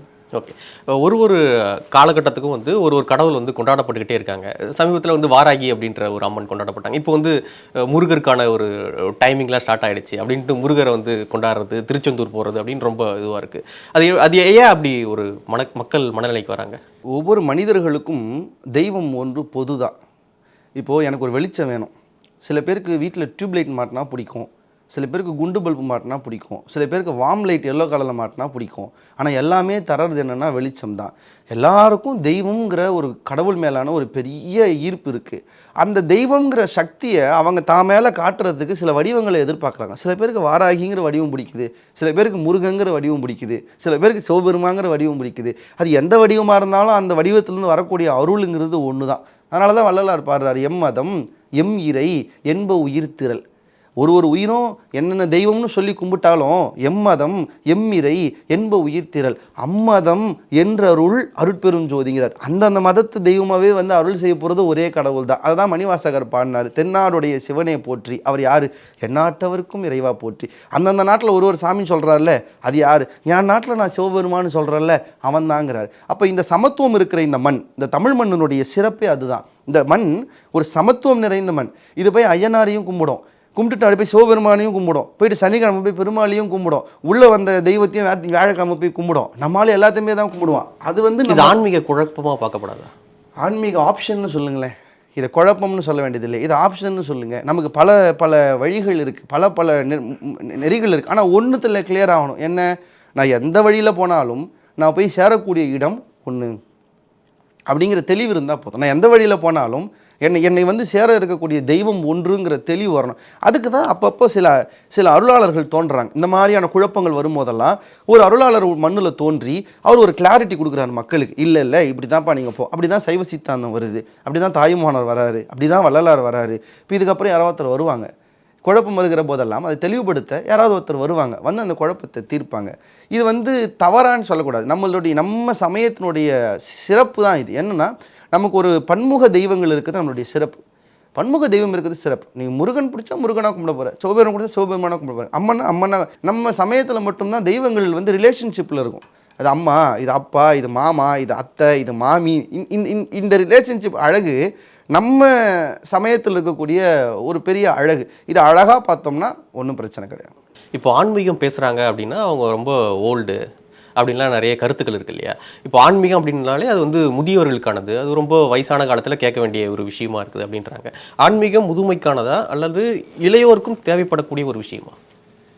அதாவது அது ரொம்ப சாதாரணமாக என்ன நினச்சோன்னா, கோயிலுக்கு போனாலே வயசானவங்க தான் கோயிலுக்கு போகிறது, சன்னியாசினாலே வயசானவங்க சன்னியாசி ஆகிறது அப்படின்னு ஒரு பொதுப்பட புத்தி நம்ம சமூகத்தில் இருக்குது. நீங்கள் கொஞ்சம் அப்படி கண்ணை மூடி திரும்பி பார்த்தீங்கன்னா, ஞானசம்பந்தருங்கிறவர் இறைவனை காண்பித்து தோருடைய செவியன் விட ஏறி ஓருன்னு காட்டும்போது அவருக்கு 3 வயசு. சண்டிகேச பெருமான் இறைவனுக்கு அருள் செய்வதற்காக, இறைவன் அருள் பெறுவதற்காக அவரை லிங்கமாக சேர்ந்து வழிபடும் போது அவருக்கு 5 வயசு. சுந்தரர் வெள்ளியானையில் போகிற போது அவருக்கு 18 வயசு. ஏன் நம்ம கண்ணப்பர் இறைவனுக்கு கண்ணெடுத்து அப்படி வைக்கிற போது அவருக்கு 16 வயசு. வயது ஒரு வித்தியாசம்னு நீங்கள் நினைக்கிறீங்களா? எந்த விதத்துலையும் கிடையவே கிடையாது.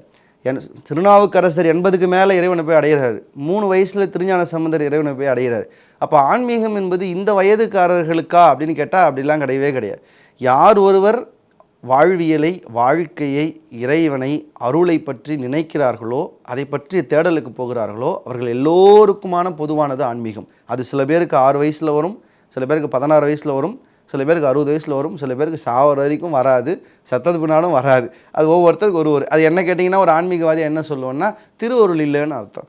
திருவருள் இருந்ததுன்னா 5 வயசுலேயே அவனுக்கு அந்த எண்ணம் வரும். திருவருள் இல்லைன்னா அவனுக்கு 60 வயசில் வரும். திருவருள் சுத்தமாக இல்லைன்னா வரவே வராது, திரும்ப பிறந்து தான் வரணும். இது ஒரு ஆன்மீகவாதியாக என்னுடைய எண்ணம். தமிழ்நாட்டில் வந்து தமிழ் அப்படி வாழுது அப்படின்னு நினைக்கிறீங்களா நீங்கள்?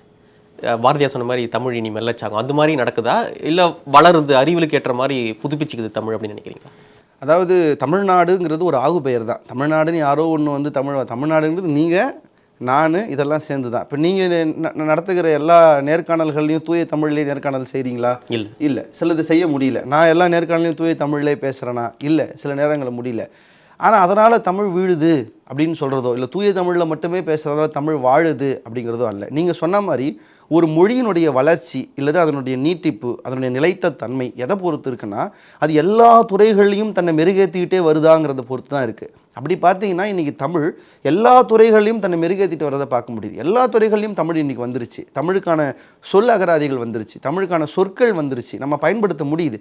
நம்ம பயன்படுத்த இல்லைனாலும் அந்த சொல் இருக்குங்கிறது ஒரு பெரிய விஷயம் தான். நான் எப்பவுமே சொல்கிறது தான். இப்போ நீங்கள் தமிழ்நாடு விட்டு வெளியில் போனீங்கன்னு வச்சுக்கோங்களேன், டிவி தான், ரேடியோ தான். ஆனால் தமிழ்நாட்டுக்குள்ளே வந்தீங்கன்னா டிவிக்கு தொலைக்காட்சின்னு ஒரு பேர், ரேடியோவுக்கு வானொலின்னு ஒரு தமிழில் பேர். தமிழர்கள் எல்லாவற்றையும் தமிழ்படுத்தி வைத்திருக்கிறார்கள்ல. இந்த விஷயம் இருக்கிற வரைக்கும் தமிழ் எப்போதும் இங்கே வந்து மங்குதலுங்கிறது இல்லை. ஆனால் நீங்கள் கேட்ட இந்த கேள்வியை நான் ஒரு வேறு ஆங்கிளில் பார்க்குறேன். தமிழ் வாழுதுங்கிறத பொதுவாக தமிழ் பேசுகிறத வச்சோ இல்லை தமிழ் இலக்கியங்கள் வர்றதை பொறுத்தோ அதை மட்டுமே வச்சு சொன்னால் அது தப்பு. தமிழுங்கிறது வந்து ஒன்றும் கிடையாது. நம்ம எல்லோரும் தமிழ்னா எழுதுறது, பேசுகிறது, இதான் தமிழ்னு சொல்கிறோம். யார் சொன்னது? தமிழ் 3 தமிழ் இருக்குது. இந்த நாட்டில் 3 தமிழ் இருந்தது. இயல் தமிழ் இருந்தது, இசைத்தமிழ் இருந்தது, நாடகத்தமிழ் இருந்தது. இயல் தமிழ் நல்லா இருக்கு. ஆனால் இசைத்தமிழும் நாடகத்தமிழும், இசைத்தமிழ் கர்நாடக சங்கீதம் உள்ளே வரும்போதே இசைத்தமிழினுடைய ஆணிவேர் ஆட்டி முடிஞ்சு போச்சு. இப்போ திரும்ப மீட்டுருவாக்கம் செய்ய முடியாமல் யோசிச்சுட்ருக்கோம். எத்தனை பண்கள் இருந்துச்சு நம்மக்கிட்ட, சுந்தரர் பாடியிலிருந்து தேவாரங்கள்லேருந்து எத்தனை பண்கள், இன்றைக்கி எத்தனை பண் இருக்குது. அந்த பண் எப்படி பாடணும்னா நமக்கு தெரியுமா? தெரியாது. பண்ணெல்லாம் தொலைச்சிட்டோம். இன்றைக்கி பண்ணுனா என்னன்னே தெரியாத இன்றைக்கி சமூகமாக வந்துட்டோம். நம்ம எல்லாமே இசையினுடைய வடிவமே மாறி போச்சு. அப்போ இசைத்தமிழ் எங்கே போச்சு? என்ன கேட்டால் இன்றைக்கி தமிழகத்தில் இசைத்தமிழ் இல்லை. நாடகத்தமிழ் சிலப்பதிகாரத்தில் மாதவி ஆடுறா. 2 வகையான நடன வகைகள் சிலப்பதிகாரத்தில் உண்டு. இன்றைக்கி அதெல்லாம் இருக்கான்னு தெரில. அந்த சொல்லு கூட நம்ம தமிழர்களுக்கு தெரியாமல் போயிடுச்சுங்கிறது எவ்வளோ ஆதங்கமாக இருக்குது தெரியுமா? வேத்தியல், பொதுவியல்னு 2 வகையான, நமக்கு புரியாமல் தமிழில் சொல்லலாம் டான்ஸ் பர்ஃபார்மன்ஸ்னு சொல்லலாம். 2 விதமாக இருந்துச்சுங்க, வேத்தியல் பொதுவியல். வேத்தியல்னா ஒரு நடன கலைஞர் ராஜாவுக்கு முன்னாடி அரண்மனையில் ஆடுறது, அதுக்கு பேர் வேத்தியல். அதே நடன கலைஞர் ஒரு ஊருக்கு வெளியில், ஒரு கடற்கரையில், ஒரு மைதானத்தில் எல்லார் மக்களும் பார்த்து கொண்டாடுற மாதிரி ஆடினா அதுக்கு பேர் பொதுவியல்னு 2 வகையான நாட்டிய அமைப்பு இருந்துச்சு. அதில் என்னென்ன நடனங்கள் ஆடினான்னு மாதவியை பற்றி சொல்கிறாங்க. 2000 வருஷங்களுக்கு முன்னாடி மாதவி ஆடின வகைகள், நடன வகைகளில் 11 வகையான நடனங்கள் ஆடியிருக்கா. 11 வகை நடனங்களில் இன்றைக்கி ஏதாவது ஒன்றாவது இருக்கா? ஒரே ஒரு நடன வகையாவது இருக்கா? இல்லையே, எதுவுமே இல்லையே. பேர் கூட தெரியாது நமக்கு. குடக்கூத்து நம்ம ஆடினது தான் இன்றைக்கி கரகாட்டம். ராஜா முன்னாடி தலைகோல் வாங்கி ஒரு பெரிய நாட்டிய ஒரு பேரொழியாக இருந்த மாதவி ஆடிய குடக்கூத்து இன்றைக்கி கரகாட்டம் ஆயிடுச்சு. இன்றைக்கி கரகாட்டம் எப்படி ஆடுறாங்கன்னு உனக்கு தெரியும்.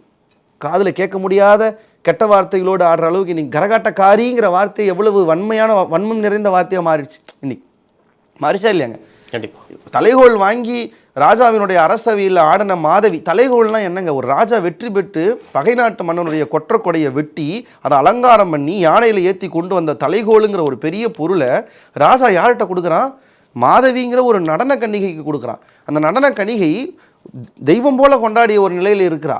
அவளுடைய இயல்பு குலம்லாம் வீங்க அந்த காலத்து பரத்தேர் ஒழுக்கம் அதெல்லாம் அந்த காலத்தில் இருந்துச்சு. அவள் அவ்வளோ உயர்வில் வச்சுருந்தாங்க. இன்றைக்கி அவள் ஆடின அதே குடக்கூத்தை இன்றைக்கி கரகாட்டம்னு ஆடினா என்ன பேருங்க சொல்கிறீங்க? கரகாட்டக்காரிங்கிறீங்க. இப்போ இது தமிழ்நாட்டில் தமிழ் அழிஞ்சிச்சுன்னா அழிஞ்சிருச்சு தான். இயல் தமிழை காப்பாற்றி எடுத்துகிட்டு வந்துட்டீங்க. இசைத்தமிழை, நாடகத்தமிழை, தெருக்கூத்து இன்றைக்கி எங்கே சார் இருக்குது? எங்கேயாவது தெருக்கூத்து பழைய முறையில் இருக்காங்க. ஒவ்வொரு முகத்தில் பூசுகிற வண்ணங்களும் ஒரு கேரக்டர் சொல்லும். கிருஷ்ணன்னா என்ன வண்ணம் பூசணும், அர்ஜுனன்னா என்ன வண்ணம், பீமன்னா என்ன வண்ணம். அந்த காலத்தில் அப்படி தூரத்துலேருந்து ஆடினாங்கன்னா முகத்தை வண்ணத்தை வச்சு இவன் அர்ஜுனன்னு சொல்லக்கூடிய அளவுக்கு தெருக்கூத்து இருந்துச்சு. இன்றைக்கி தெருக்கூத்து எப்படி இருக்குது சொல்லுங்கள்? கெட்ட வார்த்தைகளில், கேட்க முடியாத வார்த்தைகளில். தெருக்கூத்தில் பாடப்பட்ட பாடல்கள்னே ஒரு முறை இருந்துச்சுங்க. எழுதப்பட்ட கவித்துவமான பாடல்கள் தெருக்கூத்தில் இருந்துச்சு. இன்றைக்கி அதெல்லாம் இருக்கா? இன்றைக்கி அதை பற்றி உங்களுக்கு கவலையே இல்லையே. மற்ற தேசாந்திர மக்கள் எல்லாம் அவங்களுடைய கலைகளை காப்பாற்றிட்டு வராங்கல்ல.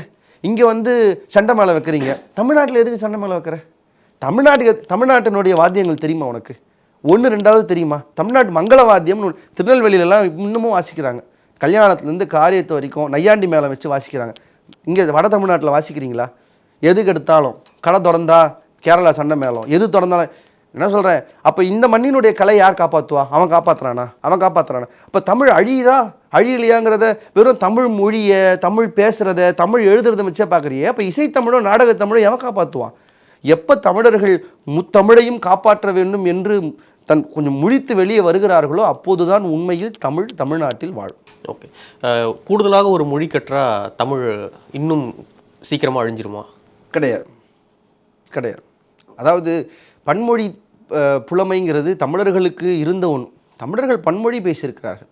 பாண்டியர் காலத்தில் சிலப்பதிகாரத்தில் யவன தேசத்திலிருந்து, ரோமானிய தேசத்திலிருந்து, ரோம் நகரத்திலிருந்து தமிழ்நாட்டில் பாண்டியர்களுடைய அரசவையில் மெய்க்காப்பாளர்களாக இருந்திருக்கிறார்கள். குறிப்பு இருக்குது. அவன் என்ன பேசியிருப்பான்னு நினைக்கிறீங்க? தமிழ் தான் பேசியிருப்பான். நம்மளால் அவங்ககிட்ட என்ன பேசுகிறான்னு நினைக்கிறீங்க? ரோமானிய மொழியில் பேசியிருக்கிறான். பன்மொழி, கோவலனுக்கு பன்மொழி திறமை இருந்ததுன்னு சிலப்பதிகாரம் சொல்லுது. ஆனால் அது ஆட்சி மொழியாக வரும்பொழுது அது வந்து இப்பயும் ஆட்சி மொழியாக தானே தமிழ் இருக்குது. இல்லை, கூடுதலாக ஒரு மொழி ஆட்சி மொழியாக வரக்கூடாது. அதனால் ஞாபகம் வச்சுக்கோங்க, எத்தனை மொழிகளை வேணால் நம்ம கற்றுக்கலாம். ஆனால் அரசியல் ரீதியாக இல்லை அலுவலக ரீதியாக இன்னொரு மொழி உள்ளே வந்தால் அது ஆபத்து தான். இப்போ ஹிந்தி எதிர்ப்புன்னு ஒன்று இருக்குல்ல, அதை நிறைய பேர் சரியாக புரிஞ்சுக்கிறது இல்லை. ஹிந்தி நான் கற்றுக்கூடாதா?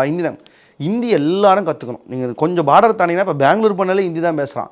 ஹிந்தி கற்றுக்கணும் தான். ஆனால் ஒன்று ஞாபகம் வச்சுக்கோங்க, ஏன் ஹிந்தியை இங்கே அஃபீஷியலாக எல்லாரும் கற்றுக்க வேணாம்னு சொல்கிறோன்னா, இங்கே நார்மலைஸ் ஆச்சுன்னு வச்சுக்கோங்களேன், அடுத்து அங்கேருந்து என்ன தெரியுமா குரல் வரும்? எதுக்கு உங்களுக்கு தமிழில் தனியாக தான் உங்களுக்கு ஹிந்தி தான் தெரியுமேனு நம்ம அலுவல்லையும் அவன் ஹிந்தியை கொண்டு வர ஆரம்பித்தான்னா அப்போ நீங்கள் எதிர்க்க முடியும்னா எதிர்க்க முடியாது. நல்லா ஞாபகம் வச்சுக்கணும். ஒரு மொழியை நாங்கள் அறிந்து கொள்வதற்கும் ஒரு மொழி எங்கள் மீது ஆளுமை செலுத்த வருவதற்கும் வித்தியாசம் இருக்கிறது. இந்திய எதிர்ப்பு போராட்டம் அலுவல் மொழியை எதிர்க்க வந்தது, ஆளுமை செய்ய வந்த மொழியை எதிர்க்க வந்ததே தவிர அறிந்து கொள்வதற்காக எதிர்க்க வந்தது அல்லங்கிறத நம்ம புரிஞ்சுக்கணும். அதை மீறி இன்றைக்கி எதையாவது பேசணும்னு வச்சுக்கோங்களேன், அந்த இந்திய எதிர்ப்புக்காக உயிரை விட்டவங்களுடைய மரணங்களை கொச்சப்படுத்துகிற மாதிரி ஆகிடும். அதை நம்ம ஞாபகம் வச்சுக்கணும். அதில் செத்து போனவங்க எதுக்கு அங்கே செத்து போனாங்க? இந்திய எதிர்ப்பு போராட்டத்தில் செத்து போனாங்களே, அவங்களாம் என்ன விளையாட்டாக செத்து போனாங்களா? இல்லை ஏதாவது வன்மம் வச்சுக்கிட்டு இந்தி மேலே வன்மம் வச்சுட்டு செத்து போனாங்களா? அரசியல் பண்ணவங்க பாதி பேர் இந்திய எதிர்ப்பு போராட்டத்தை வச்சு, அதை விடுங்க, அரசியலே இல்லாமல் அதில் பல பேர் இறந்தாங்களா இல்லையா? எங்கள் தாத்தா அரசியலே இல்லாதவர், இந்திய எதிர்ப்பு போராட்டத்தில் கலந்துக்கிட்டு ஜெயிலுக்கு போனவர் எங்கள் தாத்தா. அவர் எந்த அரசியல் பின்புலத்தில் போனார்? எதுலேயும் போலையே. அவர் ரொம்ப விரும்பி தமிழுக்காக போய் போராடினார். இப்போ யோசிச்சு பாருங்கள், இது என்ன ஆகும்னு என்ன கேட்குறாங்க. இது ஏன் வரக்கூடாதா? பேசிக்காக ஒரு விஷயம் சொல்கிறேன். எங்களுக்கு அது நீங்கள் சொல்லிக் கொடுத்து நாங்கள் கற்றுக்க ஆரம்பிச்சிட்டா எங்கள் மொழிக்கான ப்ரியாரிட்டி இங்கே கொடுக்க முடியாது.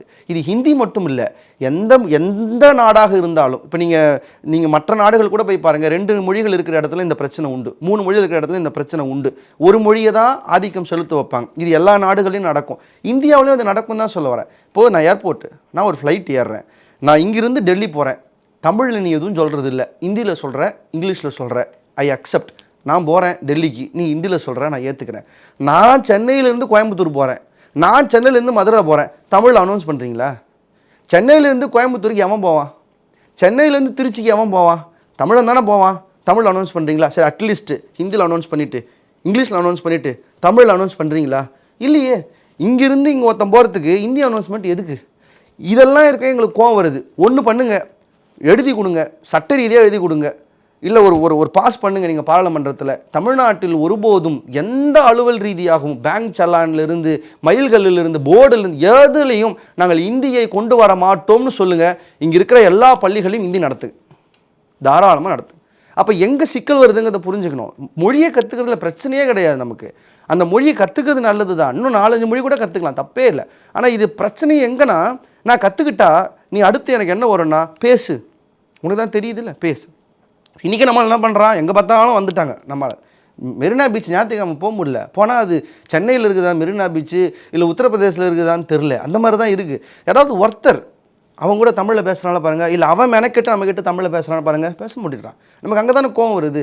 நான் என்னுடைய புத்தகத்துக்காக சென்ட்ரல் கவர்மெண்ட்டில் செலக்ட் ஆச்சு, நான் போனேன், நான் ரொம்ப வருத்தமாக இருந்துச்சு. எனக்கு அங்கே நிறைய விஷயங்கள், ஹிந்திக்கு கொடுக்குற முக்கியத்துவத்தை தமிழோ தெலுங்கோ மலையாளமோ இருக்கிற எழுத்தாளர்களுக்கு அந்த அளவுக்கு பெருசாக அவங்க கொடுத்தா மாதிரி தெரியல. அப்போது ஒரு மெஜாரிட்டின்னு வருகிற போது பெரும்பான்மை மொழி அங்கே ஆதிக்கம் செலுத்துதில்லை. அப்போ இங்கே இன்னும் அது ஆதிக்கம் செலுத்தாமல் இருக்க காரணம் நாங்கள் அதை எதிர்ப்பது தான். மொழிய அறிவு வேண்டாம் என்று எதிர்க்கவில்லை, மொழி எங்கள் மீது ஆளுமை செலுத்துவது வேண்டாம்னு எதிர்க்கிறோம். இந்த கிளாரிட்டி தமிழர்களுக்கு எப்போதும் இருந்தால் எந்த சிக்கலும் வராது. சமஸ்கிருதமும் தமிழும் நேர் எதிரான ஒரு மொழியா? கிடையாது. நீங்கள் ஒரு விஷயம் நல்லா புரிஞ்சுக்கணும். சமஸ்கிருதம் ஒரு காலத்தில் தமிழோடு கலந்து பல விதங்களில் அது சில மொழிகளை உருவாக்குச்சு. கன்னடத்தை உருவாக்குச்சு, தெலுங்கு உருவாக்குச்சு, மலையாளத்தை உருவாக்குச்சு. இன்றைக்கி அவங்க சம்மந்தமே இல்லாமல் பேசுகிறாங்க. கன்னடம் தான் தமிழ் வந்ததுங்கிறாங்க, மலையாளம் ஏதோ தாந்தோன்றியாக வந்ததுங்கிறாங்க. வேடிக்கையாக இருக்குது இதெல்லாம் கேட்கும்போது. இதுக்கு முக்கியமான காரணமே என்னென்னா, தமிழ் ஆளுங்களுக்கே தெரியல தெலுங்கு மலையாளம் கன்னடம்லாம் தமிழ்லேருந்து போச்சுன்னு. ஏன் தமிழ் தலைவாத்தையே மாட்டிட்டுமே நம்ம தான்.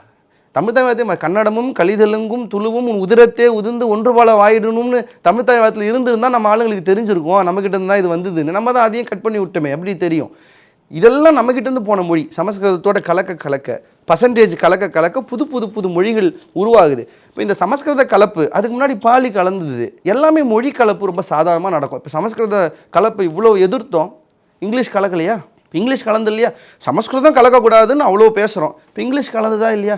நீங்கள் வீட்டில் பயன்படுத்துகிற பீரோங்கிற வார்த்தை தமிழ் வார்த்தை கிடையாது, அது ஆங்கில வார்த்தையும் கிடையாது. அலமாரிங்கிறது தமிழ் வார்த்தையும் கிடையாது, அது ஆங்கில வார்த்தையும் கிடையாது. நம்ம பயன்படுத்துகிற பல பொருளுடைய சொற்கள் தமிழ் சொற்களே இல்லை. நம்ம தமிழ் சொற்கள் நினச்சி பேசிகிட்டு இருக்கோம். நீதின்னு ஒரு சொல் இருக்குது, இன்றைக்கி பயன்படுத்துகிறோம். கோர்ட்டுக்கு என்னங்க தமிழில்? நீதிமன்றம். நீதியே தமிழ் கிடையாது, நீதியே தமிழ் சொல் கிடையாது. நீங்கள் சங்க இலக்கியங்கள் எங்கேயுமே நீதி கிடையாது. அற இலக்கியங்கள் பாடினாங்க, அற இலக்கியங்கள் எங்கேயும் நீதிங்கிற வார்த்தையை பயன்படுத்தலை. நீதியை சொல்ல வந்த இலக்கியம் சிலப்பதிகாரம். அரசியல் பிழைத்தோருக்கு அறம் கூற்றாவதும் உரைசால்பத்தினை உயர்ந்தோர் இடத்துல முடிவினை உறுத்து வந்து ஃபுல்லாக நீதி பேசிச்சு. ஆனால் ஒரு இடத்துல கூட நீதிங்கிற சொல்ல பயன்படுத்தலை. அப்போ நீதிங்கிறதுக்கு என்ன தமிழ் சொன்னால், மனுநீதி சோழன்னு பெரிய புராணத்தில் சேக்கிழார் எழுதுறாரு, அங்கேயும் மனு நீதின்னு அவர் பயன்படுத்துகிறார் பின்னாடி அந்த வார்த்தையை. 5ஆம் நூற்றாண்டுக்கு பின்னாடி தான் நீதிங்கிற சொல் தமிழுக்கு வருது, அது வரைக்கும் முன்னாடி கிடையாது. அப்போ அதுக்கு என்ன தமிழ் வார்த்தைனா, பின்னாடி அந்த வள்ளலார் தமிழ் படுத்துறாரு. மனுநீதி சோழன் கதையை மனு முறை கண்டவாசகம் எழுதுறாரு. அப்போ நீதிக்கு தமிழ் என்ன தெரியுமா? முறை. ஆனால் தான் சிலப்பதிகாரத்தில் முறை தவறிய மன்னன் சொல்கிறான், நீதி தவறிய மன்னனுங்கிற. அப்போ முறை, ஆனால் தான் இன்றைக்கும் கோர்ட்டில் மேல்முறையீடு, முறையீடுங்கிற சொல் பயன்படுத்துகிறாங்க. ஆனால் நீதிமன்றம்னு தமிழ் படுத்துகிறோம். நீதி தமிழே கிடையாது, இப்போ முறைமன்றம், முறைமன்றம்னு வைக்கணும். அதுதான் சரியானதாக இருக்கும். இல்லை வேறு சொல் அதிலிருந்து வரணும். அப்போ நமக்கு இன்னும் பல சொற்கள் எது தமிழ் எது தமிழ் இல்லை, அதுவே நமக்கு இன்னும் நிறைய பேருக்கு தெரியாமல் இருக்கப்போ சமஸ்கிருதத்தை இவ்வளோ சாடுறோம். எதெல்லாம் சமஸ்கிருத சொல் நமக்கு தெரியுமா? தெரியாது. சமஸ்கிருதமாக கற்றுக்கிட்டா தானே அது உள்ள என்ன இருக்குன்னு நமக்கு தெரியும். தெரிஞ்சு பாருங்க, நான் என்னுடைய ஸ்டேட்மெண்ட் பாருங்கள், நான் ஹிந்தியை வேண்டாம்னு சொல்கிறேன், சமஸ்கிருதத்தை கற்றுக்கோங்கிறேன். இப்போ இதுவே என் நிலைப்பாடு முரணா உங்களுக்கு தெரியலாம். ஆனால் நான் ஏன் இதை சொல்கிறேன்னா, இது வேண்டாம்ங்கிறதுக்கு அரசியல் ரீதியான காரணங்கள் வேறு, சமஸ்கிருதம் கற்றுக்கணும்னு சொல்கிறதுக்கு வரலாற்று ரீதியான காரணங்கள் இருக்குது. அதை கற்றுக்கிட்டா தான் அதை விட தமிழ் எவ்வளவு பழமை, அதுக்குள்ளே தமிழ் எவ்வளோ ஆதிக்கம் செலுத்துது. சும்மா சாதாரணமாக சொல்கிறேன், தமிழறிஞர்கள் நான் சொல்லி கேட்டது தான், தேவநாய பாவனர் மாதிரியான பெரியவர்கள் சொன்னது தான். சமஸ்கிருதத்தின் பல சொற்கள் நம்மிடமிருந்து வந்தது, சமஸ்கிருதத்திலிருந்து தமிழ் ஒருபோதும் வரல. ரெண்டும் ஒரே காலத்து மொழிங்கிறாங்க, இருக்கலாம். அப்படியே இருந்தாலும் அந்த மொழியாவதற்கும் வளமாவதற்கும் சொல் கொடுத்தது தமிழ் தான். சலசலவென்று ஓடியதால் தான் அது சலம், அதுதான் அங்கே ஜலமாச்சு. இங்கிருந்து தான் அது அங்கே போகுது. பல சொற்கள் தமிழிலிருந்து சமஸ்கிருதத்துக்கு போகிறத வேதம் என்று சொல்கிறார்கள். வே என்கிற சொல்லுக்கே தமிழில் மறைன்னு பேர். உடம்பை மறைப்பதால் வேட்டி, பயிரை மறைப்பதால் அது வேலி, உண்மை பொருளை மறைப்பதால் அது வேதம். அப்போ வேங்கிற சொல்லே தமிழிலிருந்து போகக்கூடிய சொல்லாக இருக்கிறத பார்க்க முடியுது. அப்போது சமஸ்கிருதத்தை ஏன் கற்றுக்கணுங்கிறனா, அதை கற்றுக்கிட்டாதான் நமக்கு உண்மையிலே தமிழ் எவ்வளவு இனிமை என்பதை, தமிழை கற்றுக்கொள்வதை விட போய் மற்ற மொழியை கற்றுக்கொள்ளுங்கள். அப்போது தான் நம் தமிழ் எவ்வளவு இனிமையானது, பழமையானது, தொன்மையானதுங்கிறது நமக்கு தெரியும். அது ஒரு தெய்வீக மொழின்னு சொல்கிறாங்களே, உண்மைதான். எது சாகாததோ அது தெய்வத்தன்மை. தமிழ் சாகாதது, அது தெய்வத்தன்மை. சமஸ்கிருதமும் தெய்வ மொழி, தெய்வ பாஷை, அது அவங்களுக்கு, எங்களுக்கு கிடையாது. கடைசியான ஒரு கேள்வி, இன்னைக்கான இளைஞர்களுக்கு அறிவியல் தேவையா, ஆன்மீகம் தேவையா? அறிவியலை ஆன்மீகம் என்கிற உணர்தலோடு இல்லாமல் போவது ஆபத்து. ஆன்மீகத்தை அறிவியல் என்கிற தெளிவில்லாமல் பார்ப்பது முட்டாள்தனம். இந்த ரெண்டுமே ஒருத்தவங்களுக்கு தேவை. ரொம்ப நல்லா குழப்பிருக்கல பாருங்க, வள்ளலார் ரொம்ப அழகாக இந்த இடத்த கையாளுறாரு. அறிவு மட்டுமே போனனா அதை விட ஒரு அபாயமான விஷயம் இல்லைங்கிறார் வள்ளலார். ஹிரோஷிமா நாகசாகியில் குண்டு போட்டோம், அது அறிவா அறிவு இல்லையா? அறிவு தானே. பயோவார்னு ஒன்று நீங்கள் செய்கிறானுங்க, அது அறிவா அறிவு இல்லையா? அறிவு தான். எல்லாமே அறிவு தானே. ஒரு திருட்டை பிளான் பண்ணி கொள்ளடிச்சு திருடுறான், அது அறிவா அறிவு இல்லையா? ஒரு பொண்ணை கற்பழிக்க பிளான் போட்டு இத்தனை பேர் சேர்ந்து கூட்டு பலாத்காரம் பண்ணி அது தெரியாத அளவுக்கு மறைக்கிறான், அது அறிவா அறிவு இல்லையா? இந்த அறிவை நோக்கி நீங்கள் போகணுன்னு சொல்கிறீங்களா? அப்போ அறிவு எப்போ நல்ல அறிவாகும் அப்படின்னா அந்த அறிவோட ஒரு ஆன்மீகம் சேரணும். ஆன்மீகம்னா நீங்கள் நினைக்கிற மாதிரி பூஜை பஜனை அது இல்லைங்க. ஆன்மீகம் என்றால் ஆன்மாவை உணர்தல். ஆன்மாவை உணர்தல் என்றால் நானும் ஒரு உயிர், என் முன்னால் இருக்கிற உயிரும் ஒரு உயிர், என் உள் உயிராக இருக்கிற இறைவன் தான் அந்த உயிரிலும் இறைவனாக இருக்கிறான். அப்போ அந்த இறைவனை நான் ஆராதிக்க வேண்டும் என்றால் அந்த உயிரை நான் ஆராதிக்க வேண்டும் என்று ஒரு உயிர் இன்னொரு உயிர் மீது அன்பு செலுத்துவது தான் ஆன்மீகம். அதுதான் ஆன்மீகம். அதை தான் ஒவ்வொரு அருளாளரும் வந்து திரும்ப திரும்ப கொட்டி கொட்டி சொல்கிறான். நீ போய் என்னென்னமோ செய்றியே, இது இல்லை ஆன்மீகம். அதனால தான் வள்ளலார் ரொம்ப ஓப்பனாக சொல்கிறாரு, மோட்ச வீட்டின் திறவுகோள். மோட்சத்துக்கு போனோங்கிற நீ என்ன வேணாலும் பண்ணு, மோட்ச வீட்டுக்கு போவ பூட்டியிருக்கோங்கிறார். அந்த பூட்டை திறக்கணும்னா ஒன்று தான். என்ன எழுதுறாரு தெரியுமா? ஜீவகாருண்யமே மோட்ச வீட்டின் திறவுகோளுங்கிற. அப்போ உனக்கு ஜீவகாருண்யம்னு ஒன்று இல்லாமல் நீ ஆன்மீகம்னு போனால் உனக்கு அந்த பூட்டு திறக்காதுங்கிறார். அப்போ அறிவோட ஆன்மீகம் சேருகிற போது தான் அறிவு அபாயம் இல்லாமல் இருக்கும். நல்லா யோசிச்சு பாருங்க. ஒரு ஒரு ஒரு ஒரு அணுகுண்டு சோதனை நடத்தினப்ப அப்துல் கலாம் அங்கே ஒன் ஆஃப் த மேன். அந்த சோதனை நடந்த போது அழிவுக்கும் அப்துல் கலாம் தான் இருக்கிறாரு, அறிவின் பின்துணை. ஆனால் அதே அப்துல் கலாம் தான் கால் இல்லாத குழந்தைங்களுக்கு வெயிட்லெஸ்ஸாக ஒரு செயற்கைக்கால் கொண்டு வரணும்னு ராக்கெட்டில் வெயிட்லெஸ் ராக்கெட் செய்கிற அந்த மெட்டலை பயன்படுத்தி எடையே இல்லாத கால்களை குழந்தைங்களுக்கு செஞ்சு நடக்க வச்சது அப்துல் கலாம் தான். இந்த அறிவு பெருசா, அந்த அறிவு பெருசா? அது அழிவுக்கான அறிவு, இது ஆக்கத்துக்கான அறிவு. இந்த அறிவு அவருக்கு ஏன் வந்ததுன்னு சொல்லுங்கள்? அவர் அடிப்படையில் ஒரு ஆன்மீகவாதி, அதனால் வந்தது.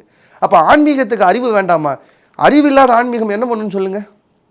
வேப்ப மரத்தில் பால் வருது, போ பின்னாடி போய் உட்காந்து வாங்கி குடிப்போம்.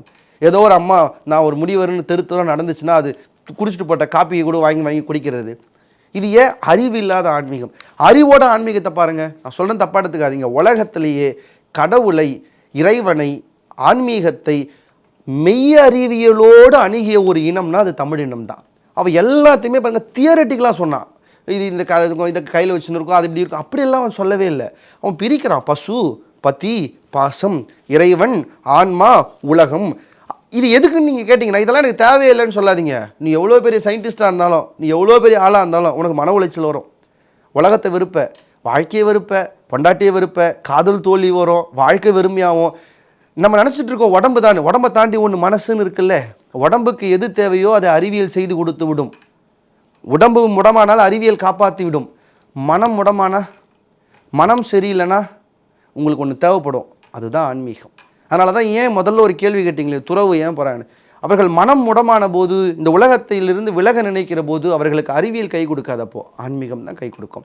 ஆனால் அந்த ஆன்மீகம் அறிவியல் இல்லாத ஆன்மீகமாக இருந்தால் முட்டாள்தனம். இன்றைக்கி அதெல்லாம் நடக்குது, முட்டாள்தனமாக எல்லாமே. அது அறிவியலோடு சேருகிற போது தான் அந்த ஆன்மீகமும் பயனுறும்படி ஆகும்.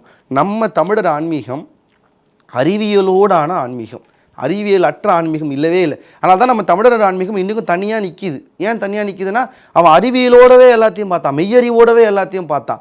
அதனால் என்ன கேட்டிங்கன்னா, அறிவு மட்டுமே முக்கியம் என்றால் அது அபாயகரமானது, ஆன்மீகம் மட்டுமே முக்கியம் என்றால் அது முட்டாள்தனமானது. ஆன்மீகம் சேர்ந்த அறிவும் அறிவு சேர்ந்த ஆன்மீகம் தான் தமிழர்களுடைய மெய்யறிவியல். ஓகே, ரொம்ப நேரம் எங்களோட இணைந்து பல கருத்துக்களை விரிவாக சொல்லியிருந்தீங்க. ரொம்ப நன்றி. ரொம்ப நன்றி.